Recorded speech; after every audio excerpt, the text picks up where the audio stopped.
안녕하세요. 오늘은 처음 읽는 브리노 라투르 하이브리드 소트 인 하이브리드 월드라는 책인데요. 이 책을 한번 리뷰를 해보도록 하겠습니다. 오늘은 굉장히 이 텍스트의 양이 많아가지고 제가 어떻게 보면 설명드린다기보다는 같이 한번 읽으면서 그 내용을 나눠보는 시간이라고.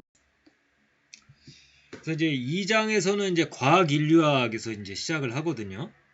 과학 인류학에서 시작을 해서 3장에서는 근대성, 4장에서는 생태 정치학, 5장에서는 이제 사회학으로 이렇게 다루고 있습니다. 그래서 각각에 해당되는 브리노 라투르의 저작들이 있거든요. 그 각 저작들을 살펴보면서 전반적인 라투르의 사상을 살펴보는 거기 때문에 한 장 한 장이 어떻게 보면 굉장히 밀도가 있다라고 볼 수가 있겠습니다. 그래서 제가 아주 간단하게 요약을 하기는 좀 어렵더라고요. 그래서 어떻게 하다 보니까 이제 양이 좀 많아졌는데요. 같이 한번 그 내용을 나눠보시죠.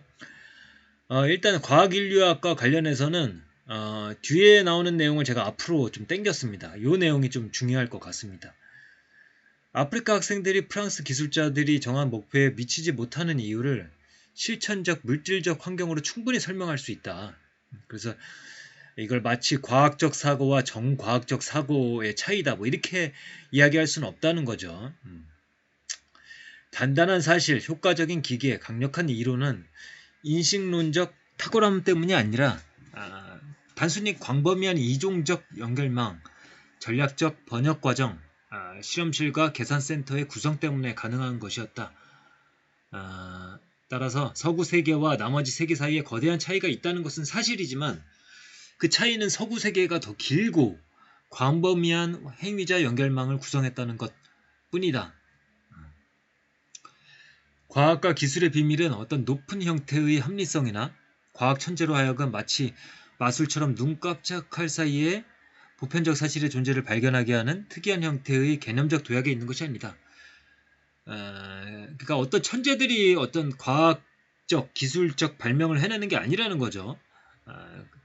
기계, 텍스트, 사람, 동물, 언어적 진술 등 무수히 상이한 종류의 물질을 끊임없이 연결시키는 과학자의 고통스럽고 창조적인 노력에 있다는 것이죠.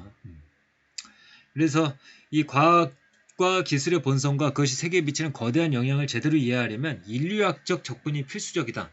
그러니까 인류학적 접근이라는 것은 인류학자들이 이렇게 뭐 예를 들어서 원주민들 이렇게 오랫동안 관찰하지 않습니까? 그런 것처럼 과학자들이 어떻게 그 실험을 하고 그다음에 과학적 사실들을 발견을 하고 그런 것들을 이제 옆에서 본다는 거죠.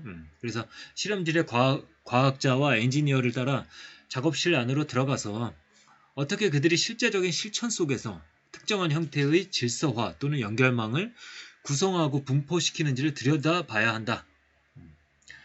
라뚜르와 울가는 실험실을 문헌적 기입의 공장으로 묘사한다. 변형 과정의 연쇄를 거치면서 실험 동물과 화학 물질은 기입으로 전환되고 실험실은 기입의 조작을 통해 특정 진술들을 강화하거나 약화시킨다. 그러한 과정에서 이 내용이 좀 중요할 것 같아요. 실험실은 다른 실험실들과의 경쟁에 참여한다.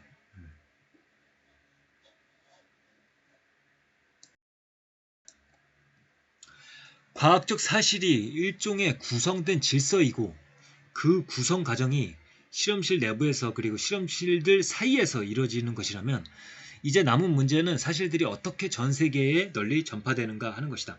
그래서 이 앞장에서 말씀드린 거는 과학이 뭐 어떻게 보면 과학자가 이 세계를 상대로 해서 혼자 창조해내는 것이 아니라 이 여러 네트워크 상에서 같이 협력하면서 구성해내는 것이라는 거죠. 예, 구성된 질서이고 그런 내용입니다. 그 다음에 문제는 그 사실들이 어떻게 전 세계에 널리 전파되는가 하는 문제를 이제 고찰을 하고 있습니다. 이것은 젊은 과학의 전선에서 이제 논한 내용입니다. 전파라는 문제를 특정 질서화를 퍼뜨리려 하는 사실 구축자와 이에 대응하는 회의론자, 반대자, 불신자 사이의 투쟁으로 묘사한다. 번역은 사실 구축자가 사실 구축 과정에 참여하는 다른 행위자들의 이해관계를 해석하고 파악하며 자신을 그들의 이해관계에 연관시키는 방식을 지칭한다. 그러니까 번역이라는 이제 단어를 새롭게 사용을 하고 있는데요. 이 과학자들이 예를 들어서 다른 행위자들의 뭐 예를 들면 회사, 그다음에 공무원들의 이해관계를 해석하고 파악하여 자신을 그들의 이해관계에 연관시키는 방식을 지칭합니다. 그래서 이 번역 과정에서 가능한 모든 전략들을 동원을 하는 거죠. 앞절에서는 라뚜르가 어떻게 실험실 작업에 대한 언뜻 순진해 보이는 인류학적 묘사를 발판으로 삼아 인식론자들의 대응 이론과 급진적으로 단절하는지를 보았다. 그러니까 대응 이론 그러니까 이제 과학자들이 이제 자연을 객체로 해서 거기에서 이제 뭐 어떤 과학적 사실들을 발견한다. 이런 게 아니라 이제 객체라는 건 없고 이 네트워크 상에서 모든 참여자들이 다 협력해서 어떤 과학적 사실을 만들어낸다 이렇게 보는 거죠. 그래서 그는 실험실 작업을 충분히 세밀하게 관찰하면 사실이란 구성되는 것임이 드러난다고 주장한다. 그 다음에 동맹, 기계, 관계에 대한 분석을 통해 이제 라투르는 또 하나의 지배적인 인식론적 관념과 단절하기 위한 토대를 준비한다. 이번에 그 상대는 대응 이론이 아니라 확산 이론이다. 확산 이론가들은 일종의 분석적 비대칭을 끌어들인다. 일이 잘못될 때는 사회적 요소를 가져와서 설명하고 일이 잘 될 때는 그저 아이디어에 내재된 탁월함 때문이라고 가정하는 것이다. 아까 아프리카 그 얘기를 보시면 되겠죠. 라투르는 분석적 대칭의 원칙을 지켜야 한다고 주장한다. 성공과 실패, 실현과 비실현, 전파와 붕괴를 동일한 유형의 요소들로 설명해야 한다는 것이다. 실제로 라투르의 번역 모델은 바로 그러한 대칭적 분석을 시도한다.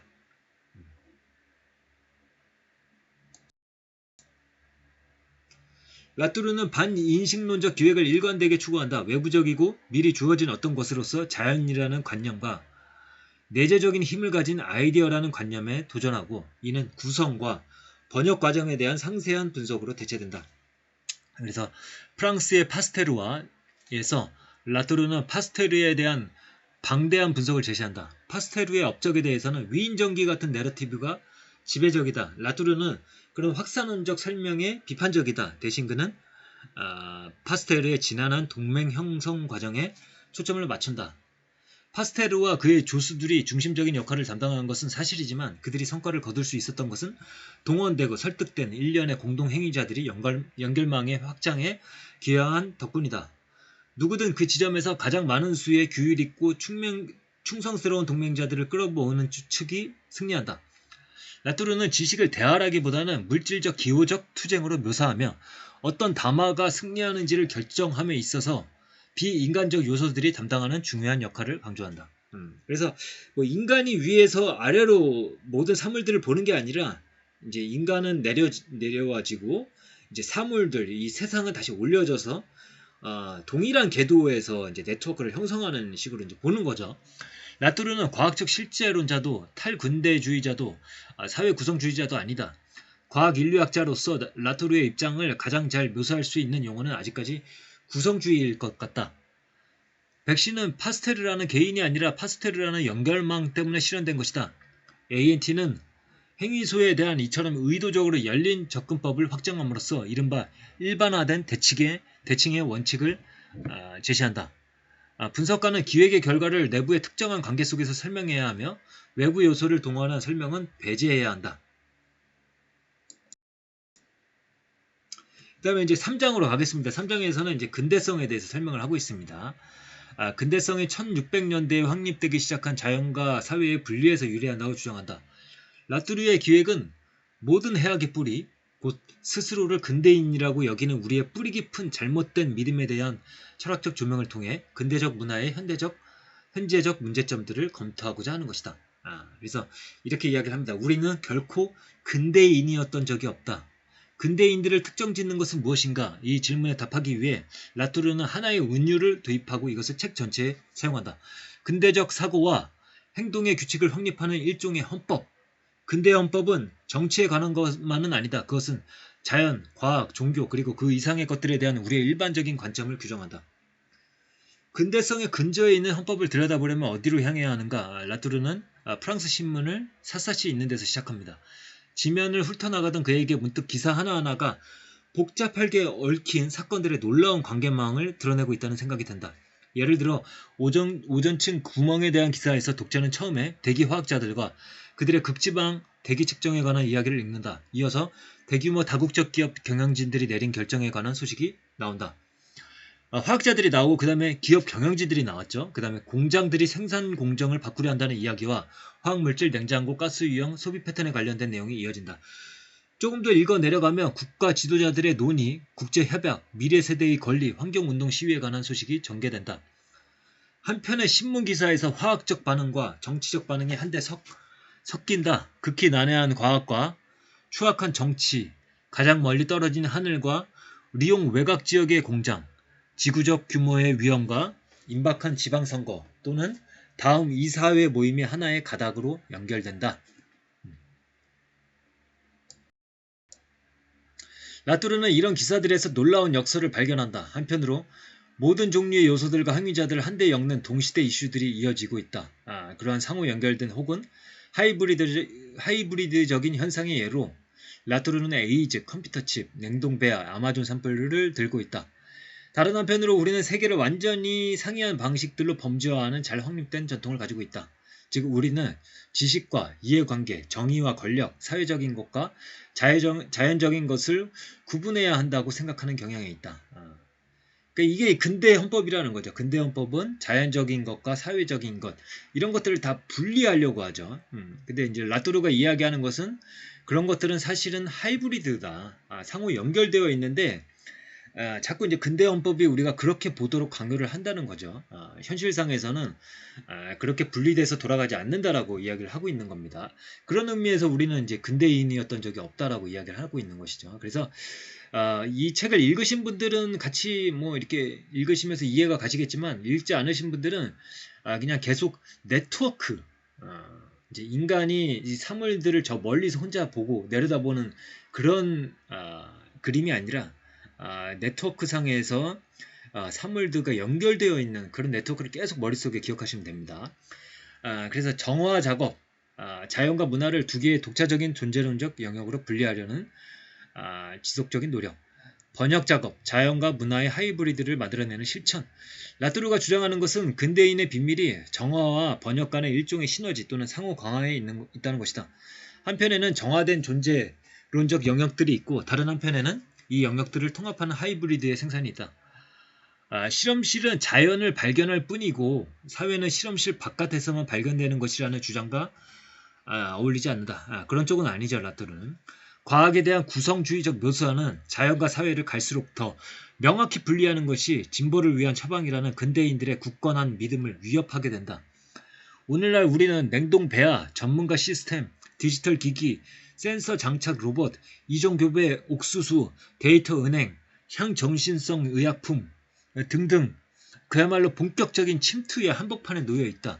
라뚜르의 표현대로 이 모든 괴물들은 자연이나 문화 가운데 어느 한 가지로 분류하기가 어렵다. 하이브리드들의 축적과 가시화가 일종의 존재론적 도전을 제기한다.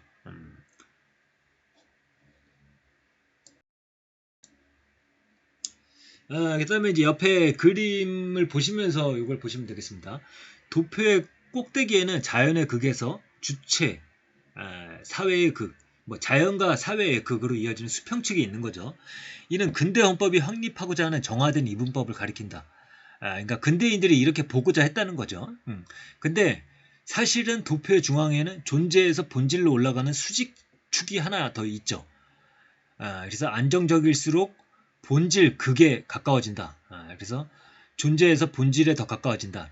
과학적 사실의 구성과 안정화는 본질을 향한 상향 운동의 한 예다. 그러나 이 상향의 안정화 운동은 이게 좀 중요한데요. 사회나 주체 같은 다른 본질들도 생산한다. 혼란은 수평축만 고려할 때 발생한다. 초점이 이렇게 제한되면 진공이 자연의 현상인가 아니면 사회의 현상인가 하는 식의 이분법적인 질문만 하게 되는 것이죠. 라뚜르에 따르면 명확성은 수직축이 추가됨으로써 나타난다. 수직축은 진공이 어떤 특정한 상태로 존재하기보다는 그렇게 생성되는 과정 속에 있음을 드러낸다. 어떤 과정 속에 있다. 진공은 안정성을 획득해가는 성장하는 하이브리드다. 요컨대 진공은 역사적이다. 모든 사건에는 상이한 시기들과 시간들이 뒤섞여 있다. 모든 개별 사건이 시간들의 하이브리드라면 근대 헌법의 대표성의 틀이 이러한 시간적 하이브리드들을 잘못 다루고 있다는 것이 놀라운 일이 아니다. 그래서 그들은 하이브리드들을 대표할 수 없고 하이브리드들이 역사를 가진다고 상상할 수 없기 때문에 진공 같은 새로운 현상을 순간의 천재성이 만들어낸 구성되지 않은 발견, 그러니까 갑작스러운 발명으로 본다는 거죠. 사실은 구성되는 과정 속에서 나온 거였는데 또 말이죠. 근대 헌법과 함께 우리는 여기까지 왔다. 그런데 근대 헌법은 우리의 실천을 제대로 설명한 적이 없고 이제는 갈수록 받아들일 수 없는 것이 되고 있다. 우리는 어떠한 결론을 내려야 하는가? 하이브리드를 위한 공간을 마련해줘야 한다. 하이브리드에 대해 대화하고 등록하고 대응하고 정화작업과 맺는 관계를 들여다볼 수 있어야 한다. 그러나 문제는 하이브리드의 비가시성이 우리의 근대적 사고방식에 깊이 내재해 있다는 것이다. 따라서 하이브리드를 인식하는 것은 근대성의 정신적 지평 전체를 바꾸는 급진적인 결론들로 이어진다. 오전층 근원과 같은 생경한 하이브리드들에게 어떻게 목소리를 부여할 것인가, 그리고 하이브리드들의 목소리를 집합체의 내부적, 외부적 협상에서 어떻게 사용할 것인가, 나아가 이제 라뚜르가 사물의 의회라고 부르는 새로운 유형의 집합적 의사결정 기관을 어떻게 확립할 것인가, 이에 대해서는 이제 4장에서 이제 논의를 하게 됩니다.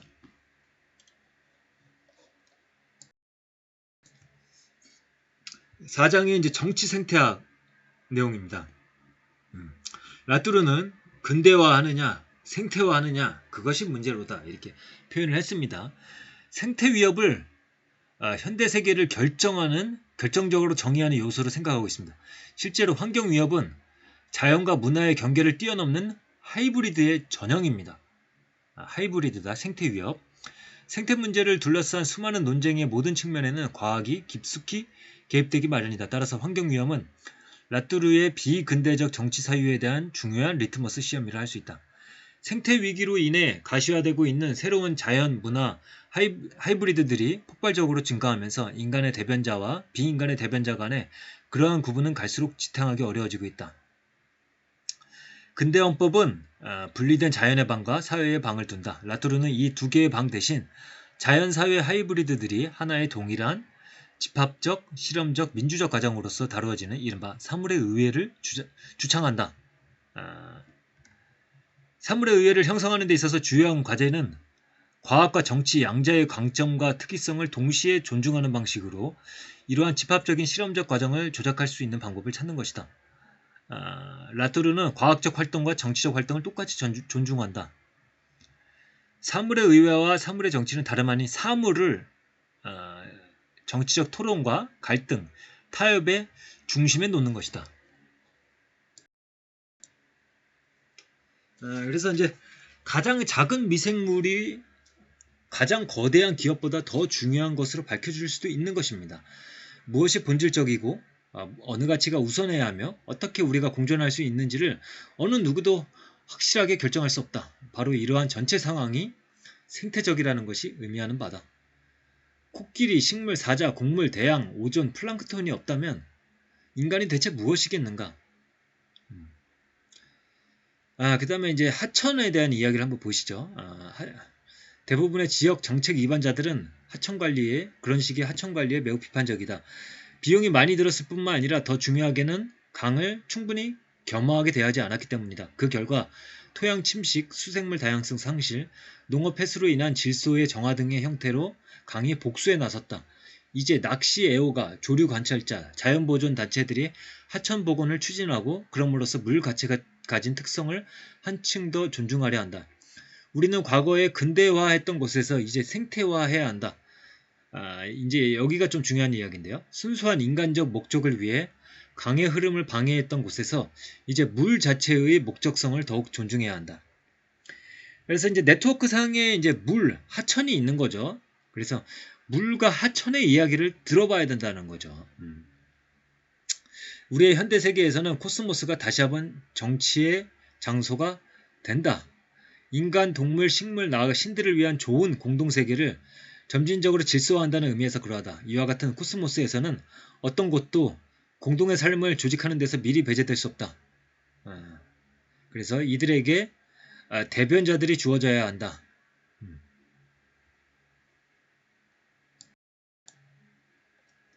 사물의 의회에서는 정치인, 과학자, 경제학자, 도덕가들이 동일한 협상 테이블에서 만나야 한다.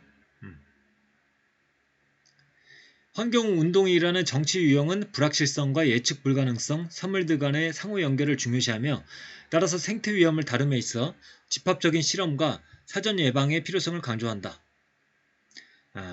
그래서 이 라뚜르가 이제 연구를 했었던 이 ANT, 그게 그러한 목적에 고유하게 적합하다고 주장한다. 그래서 이제 라뚜르의 정치 생태학적 개입이 이제 이어질 수밖에 없는 거죠. 그러니까 이 생태 문제라는 것은 결국 하이브리드라고 하지 않았습니까? 하이브리드. 그리고 하이브리드를 다루고 있는 게 라뚜르의 어떤 이론들이었고, 그러다 보니까 이제 자연스럽게 정치 생태학으로 이어질 수밖에 없는 거죠. 라뚜르의 이론들이요. 그래서 이제 뭐 사실 생태적 이슈를 이제 정치적인 의사결정 과정에서 다루기 위해서 과학 지식의 민주화가 필요하다는 것은 널리 인정되고 있지만 라뚜르의 정치 생태학이 특이한 것은 그 급진성에 있다는 겁니다. 과학과 정치, 객체와 주체, 사실과 가치, 자연과 사회 간의 근대적 구분을 전면적으로 수정할 것을 요구하고 있는 것이죠. 그 다음에 이제 결합의 사회학을 다루고 있습니다. 이제 기존의 사회학이 사회적인 것의 사회학, 그래서 이제 사회적인 것, 일종의 물질로 여기면서 그것을 실제 영역으로 간주하고 있다. 반면에 결합의 사회학에서는 사회적 물질 같은 것은 없다. 사회적인 것은 단지 연결되거나 결합되는 것을 가리킬 뿐이다. 그래서 이 사회학이 이종적 요소들의 연결 속에서 일어나는 끊임없는 이동을 추적함으로써만 사회적인 것을 묘사할 수 있다. 그래서 아까 이제 과학 실험실에서 이제 인류학적 이제 연구를 하지 않았습니까? 이제 사회학도 마찬가지라는 거죠. 그래서 결합의 사회학은 사회학의 잃어버린 길을 대표한다. 그 길을 따라가면 이분법 속에서 길을 잃을 위험을 피할 수 있다. 대신에 사회학자는 끊임없는 유동 상태에 있는 하이브리드적 사회세계의 지도를 그릴 새로운 도구들을 얻게 된다. 그 다음에 이 결합의 사회학의 주요 논점들 가운데 하나는 행위자 연결망들이 고정불변의 지리적 경계를 갖지 않는다라고 보는 겁니다. 특히 요사이 정보통신 기술로 인해 지리적 범위가 급속히 바뀌고 있는 시대에는 더욱 그러하다는 거죠. 이제 물론 이제 사회 변화의 속도가 느린 곳에서는 기존의 사회학도 이제 사용될 수 있을 것입니다. IBM, 프랑스, 중하층 계급과 같은 개념들이 아무리 정태적이라 하더라도 융통성 없이 그러한 용어들의 사용을 완전히 금할 수는 없는 일이다. 그러나 한편으로 기업 구조조정, 세계화, 사회적 이동같이 급격한 변화의 상황에서는 그러한 정태적 개념들로는 부족하고 충분히 상대성을 고려하는 결합의 사회학이 필요해진다. 그러니까 뭐 아까 계속 하이브리드를 이야기하지 않았습니까? 그리고 하이브리드가 구성되는 과정 속에 있는 것이라고 한다면은 어떤 정태적인 그런 그 기존의 사회학 연구들로는 부족한 거죠. 좀 더 동적인 관점에서 이제 살펴볼 수 있는 사회학이 필요하다. 그것이 결합의 사회학이다. 이 결합의 사회학은 아래 보시면 전적으로 재구조화에 초점을 맞추기 때문에 사회적 배치의 이동이나 변화를 전혀 수반하지 않는 상황에서는 아무런 할 말이도 없다는 논리적 결론이 나온다. 그러니까 정태적 상황에서는 또 이게 잘 들어맞지 않을 수도 있는 거죠. 라뚜르는 테크노 사이언스를 사회적 시각에서 설명한다는 생각 자체에 점점 더 의구심을 갖게 된다. 과학과 기술이 사회적인 것의 형성과 발전에서 핵심적인 요인이기 때문에 그러한 발전들을 설명하기 위해 특정한 사회적 맥락을 이용하는 것은 거의 무의미하다는 것이다. 달리 말해 사회적 맥락 자체가 상당한 정도로 테크노 사이언스의 산물이라는 것이다. 그러니까 계속해서 이제 뭐 네트워크 상에서 같이 구성해내는 거죠. 어떤 것이 일방적으로 영향을 준다 이런 건 아니죠. 일반적으로 사회적 설명은 대상 자체보다 더 근본적이라고 생각하는 어떤 사회적 힘으로 대체하려 한다. 비판적 사회학자, 그러니까 이제 비판적 사회학이라고 하는데요. 이게 이제 말하자면은 이게 현상들이 있잖아요. 우리가 사회 현상들이 있는데 그거를 일으키고 있는 어떤 그 심층적인 원인이 있다라고 보는 그런 사회학적 관점입니다. 그러니까 더 근본적이라고 생각하는 어떤 사회적 힘이 있다라고 보는 거죠.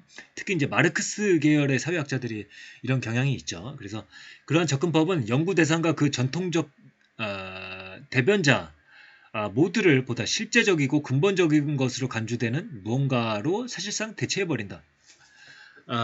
사회적으로 설명되는 것에 반발한 첫 번째 집단은 저명한 자연과학자들이고 객체들과 그 대변자들이 반격에 나서게 됐습니다. 이게 1990년대 그 유명한 과학전쟁의 배경입니다. 사회 구성주의적 인문학자들과 실체론적 자연과학자들 간의 대결이었다. 라뚜르는 이제 자연과학자들이 사회적인 용어로 설명되는 것에 저항하는 것은 옳다고 보고 있습니다. 사회 구성주의자들은 설명의 객체를 시야에서 놓치고 있기 때문에 그런 것이죠. 사회학자의 과제는 어떻게 행위자들 자신이 상호 갈등을 통해 자신들의 사회적 세계들을 창출하고 질서화하는지를 따라가는 것이다. 여기서 사회학자가 행위자들의 민족지적 방법으로서, 그러니까 이제 인류학적 방법이라고 보시면 돼요. 사회적 세계에 대해 배우는 것이지 그 반대가 아니다. 우리의 정보원들이 우리를 대신해 우리의 사회학을 실천하며 게다가 우리 자신들이 할 수 있는 것보다 더 잘한다. 교실에서 일어나는 교사와 학생들의 상호작용은 40년 전에 건축가가 그린 도면, 이런 면이 참 재밌는 거죠. 교무처의 연간 시간표, 책상을 만들기 위해 파괴된 고대 삼림과 수업에서 사용되는 언어의 문법 규칙들 등등에 의해 형성되는 것이다. 라뚜르는 일단 사회학자가 그런 연결들을 따라가기 시작하면 결국 널리 펼쳐진 행위자 연결망의 윤곽을 그릴 수밖에 없다고 지적한다. 그래서 이제 사회학적 설명을 찾는 행위는 사립탐정의 일에 비견할 만하다. 실마리를 따라가고 상의할 가설들을 시험해보고 다양한 행위자들을 인터뷰하는 등등. 이제 사회학 방법론 중에 이제 케이스 스터디 그런 거에 비슷한 거죠. 이 책은 이제 실천적인 민족지 작업에 대한 그리고 엔지니어, 산업체, 지역 정치인, 국제 전시회, 모터, 적외선 신호 등등 이들의 구체적인 관계들을 추적할 수 있는 최선의 방법에 대한 일련의 성찰을 담고 있다. 이제 아라미스라는 책이죠. 여기서 이제 특정한 시간과 공간에 위치하는 하나의 특수한 혁신 프로젝트를 매우 꼼꼼하게 설명하는 사례 연구이다. 이 책 전체를 통해 라뚜르는 기술적 필요성, 세계 정치적 상황, 시장의 힘의 작동 등과 같은 일반적인 사회적 구조와 동학을 통해 이 프로젝트의 운명을 설명하려는 시도를 계속 거부한다. 기술, 정치, 경제라는 요인들이 적절하지 않아서가 아니라 요점은 그러한 요인들이 형체 있는 구체성 속에서 탐구돼야 한다는 것이죠. 그러니까 이제 시장의 힘에 대해 라뚜르는 이렇게 말하죠. 누가 아라미스의 경제적 수익성을 결정하는가? 8명의 사람이다. 그리고 그들은 모두 확인 가능한 인터뷰 대상이다. 아라미스의 비극적 운명은 운송 시스템의 건설에 관여한 많은 엔지니어들에게 책임이 있다. 만약 그들이 그 기술적 프로젝트를 필요한 협상과 토론, 불확실성에 기꺼이 개방했더라면 성공 가능성을 높일 수 있었을 것이다.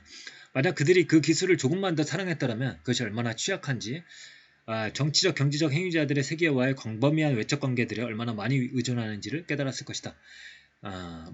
이런 내용이고요. 그래서 이제 좀 길게 이 내용을 살펴봤는데 좀 어떻게 보면 흥미로운 내용이죠. 근데 이제 조금 이해가 잘 안 가시는 분들도 있을 것이고요. 어쨌든 이제 지난번에 이제 심홍동의 이제 철학을 이제 살펴봤었고 이제 라뚜르도 이제 살펴봤는데요.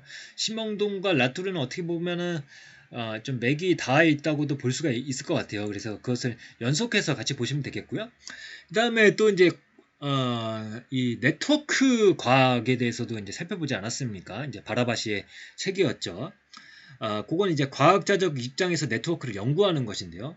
약간 결은 다르다고 할 수가 있겠지만은 이 네트워크를 이렇게 과학자들은 보고 있고, 또 인류학, 사회학적 관점에서 또 네트워크를 어떻게 보고 있는가, 요거를 또 이제 비교해서 보면 좀 재미도 있을 것 같아요. 또 이제 서로 이제 뭐 맥이 닿아 있지는 않지만 어떻게 보면은 또 이제 보완하거나 어떤 하나의 상을 이해하는 데 있어서 서로 도움이 될 수도 있을 것 같아요. 그래서 이제 같이 한번 보시면은 좋지 않을까 이렇게 생각을 하고 있습니다. 그러면 오늘의 리뷰는 요것으로 마치도록 하겠습니다. 감사합니다.